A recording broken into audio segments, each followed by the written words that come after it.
Steve. Thank you. Some of you may notice that my running skills are a little degraded today, and I'll talk about that at the very end. But I want to tell a couple other stories first. The Noon Group was a group of townies, yes, but it was always had a very strong university bias, and definitely we thought of ourselves as athletes, but we might not have been the most hardcore of athletes, and we would run every day unless the weather was exceptionally bad. And one day we were out at the track, we used to meet at the track and warm up, and it was raining so hard that we started to chicken out. It wasn't so cold, but it was really raining. And so we were up in the East Grandstand debating the merits of running versus going back to work, and work was starting to look better and better.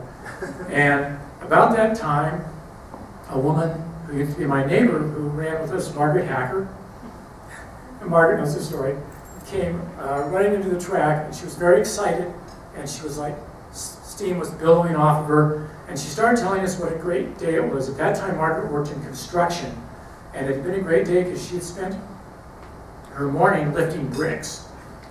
And lifting bricks keeps you warm, and so she was excited about the day. It was noontime, and instead of lunch, she was going running. So we quickly looked at each other and realized if a woman can lift bricks for 4 hours and think it's a great thing to go running, and we've been sitting in offices for 4 hours, then it's time to go running. And it was actually a great run. And I think Margaret changed our attitudes about a lot of things, and that memory has always stuck with me. If you take a look at the booklet, I have written very brief little snippets about some of the people that are no longer with us, particularly Peter Juzik and Tony Gallagher. I probably should have written something about Dale Grace, who for a time actually was our coach. And believe it or not, he would tell us to do it, and 9 times out of 10 we would do it. I have no idea why that was the case. And I'm not convinced that the stuff he told us to do was particularly the right thing to do, but we would do it. And now I'll close very quickly. Most of you know that the last couple of weeks have been a little bit different for me. I had emergency surgery, and at one point there was questions about whether I keep my feet or my legs and other essential running equipment. Luckily, I'm standing here and it looks like I may yet run again someday. But when I was going at the hospital, one of the things they do is an enormous, in my condition, was an enormous amount of ultrasound testing. And at one stage, now I might have, this in memory might be influenced by the narcotics they had me on, which I'm still on today. But the person doing the ultrasounds of my legs called the vascular surgeons over and he said, "Look at this." And what he was showing them, and they looked at me and said, "Oh my God, you're right. We can't see this guy's arteries, they're virtually occluded." And he said, no, not that. He said, "Look at all the thousands of capillaries that are returning blood to this guy." And they looked at that, and it was just a stream of capillaries. The guy came over to me and he said, "How many years have you been working out?" And I said, "About 50. And the guy said, "You only build secondary vascularization through exercise, and this is probably part of the reason that you may yet have your legs." So there's lots of reasons to keep running. The most important are probably social, not actually physical. But nevertheless, I'd like to have a little belief that those years of exercise did me a lot of good, and I think they did all of us a lot of good. And I ran with the Noon Group from 1970 to 2000, and about 2000 pretty steadily, and then intermittently for about another 8 years. And I still work out about 2.5 hours a day when I'm able-bodied, and yet I continue to miss the Noon Group every day. Thanks a lot.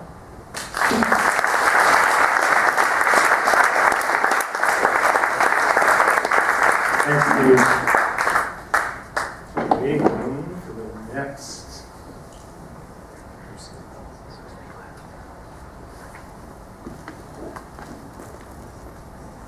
My name is Larry Pierce, and I came to the University of Oregon in January of 1969. And very shortly after that, I got connected with the Noon Group. And I remember the first day I went out running with them. I came down, and Jim and Ray were there, and we were getting together at the track, and we said we'd go out for a 5-mile run. And I was kind of trying to figure out if I could keep up with them during this run. And so I asked them, I said, well, where are we going? They said Hendricks Park. And I said, are there any hills in that run? And they said, well, you know, on average, it's pretty flat. I thought a lot about that as I went up the third hill at the end of that run. It's stuck in my mind ever since.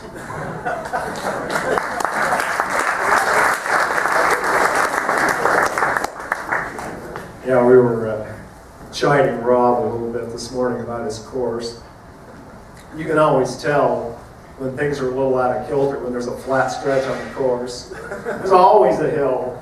Every day there's a hill. Who's up next? Hi, my name's Ardi Dunn. I ran, and my husband Marv ran with the Noon group from 1971 until 1975 when we left Eugene. In 1970, we packed all of our belongings in our Volkswagen bus and we drove from Chicago to start graduate work at Eugene. When we got into Eastern Oregon, we picked up the radio frequency for KLCC, and it was a little sketchy. But we heard the announcer come on saying, we're down here at the discus ring. Mac Wilkins is up for his third effort. And there's a long pause. Dismissing the whole concept of dead air on radio broadcasting, they were broadcasting a track meet. We knew that we had come to a most unusual place. And when we got here, we got involved with the Noon group.